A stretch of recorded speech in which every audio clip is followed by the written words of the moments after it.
पिछली बार हमने कहा था कि हमें 3 सप्ताह लगेंगे, लेकिन उसके पूर्व ही हम लोगों ने अब तक लिए 32 लोगों को 4-4 लाख रुपए मुआवजा दे दिए हैं, जो जहरीली शराब से जिनकी मृत्यु हुई थी और पोस्टमार्टम रिपोर्ट उपलब्ध है। नमस्कार, आप देख रहे हैं न्यूज़ 4 नेशन में आपके साथ अजय सिंह। बिहार में जहरीली शराब से लोगों की मौत हुई, जिसके बाद बिहार सरकार ने उन्हें मुआवजा देने का ऐलान किया और इसी को लेकर सब सवाल किया गया मद निषेध विभाग के जो मंत्री हैं सुनील कुमार से कि अब तक कितने को मुआवजा दिया गया है, तो क्या कुछ कहना है उनकी बात। अभी माननीय मंत्री जी ने इसके बारे में आपको जवाब दे ही दिया है।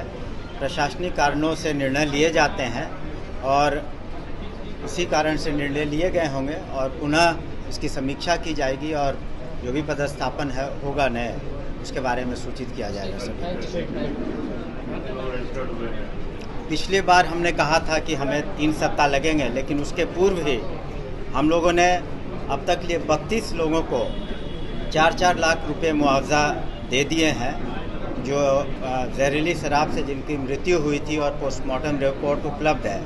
तो कई जिलों से रिपोर्ट आ गए हैं, तो अगले फेज़ में जितने लोगों को हम लोग सही पाएंगे कि उनकी मृत्यु हुई है और जो रिपोर्ट की समीक्षा कर लेंगे, तो फिर अगले चरण में हम लोग जितने इस तरह के केसेस हैं सभी में हम लोग टोटल नंबर कितना होगा? करीब 200 होना चाहिए, 200 से कुछ कम होने चाहिए। तो ये 32 हो गया है। तो चरणबद्ध हम लोग जैसे जैसे रिपोर्ट आ रहा है, क्योंकि उसकी समीक्षा भी करनी पड़ती है, पोस्टमार्टम रिपोर्ट है नहीं है।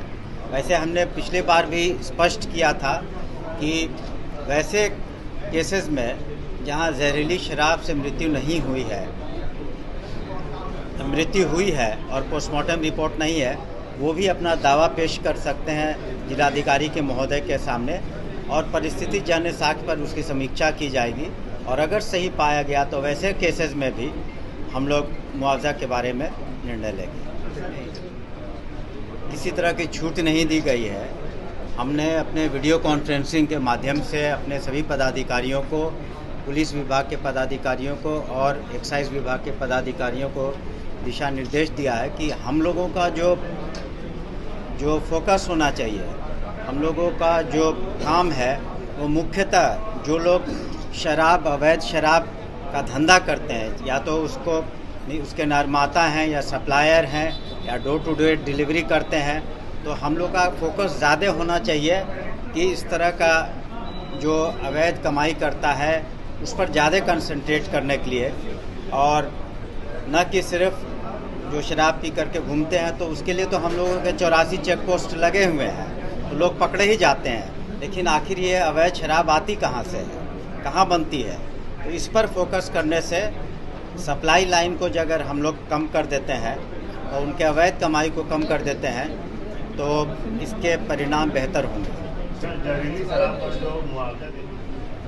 देखिए, माननीय उपेंद्र कुशवाहा जी एक वरिष्ठ नेता हैं और वो एनडीए में चले गए हैं, तो स्वाभाविक है कि वो महागठबंधन के विरुद्ध बोलेंगे।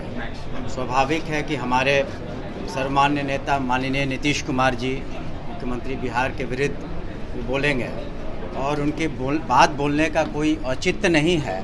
जब कोई भी पार्टी महागठबंधन में रहती है तो अन्य पार्टियों के साथ विचार विमर्श होता है, निर्णय लिए जाते हैं, तो इस तरह से एक दूसरे के आना जाना स्वाभाविक है। अब उसको एक गलत नज़र से देखना कि उनका कद छोटा हो गया है, ये बिल्कुल अनर्गल बात है। इसमें कोई दम नहीं है और ये बिल्कुल ओछी राजनीति भाषा का प्रयोग है। आपने सुना मद निषेध विभाग के जो मंत्री हैं सुनील कुमार, उनका साफ तौर पे कहना है कि अभी तक 32 लोगों को मुआवजा दिया गया है और जिलों से रिपोर्ट आई है और 200 तक रिपोर्ट अभी आई है, उनको रिपोर्ट को देखा जाएगा और उन्हें भी मुआवजा दिया जाएगा। इस तमाम खबरों को न्यूज़ 4 नेशन के साथ नमस्कार।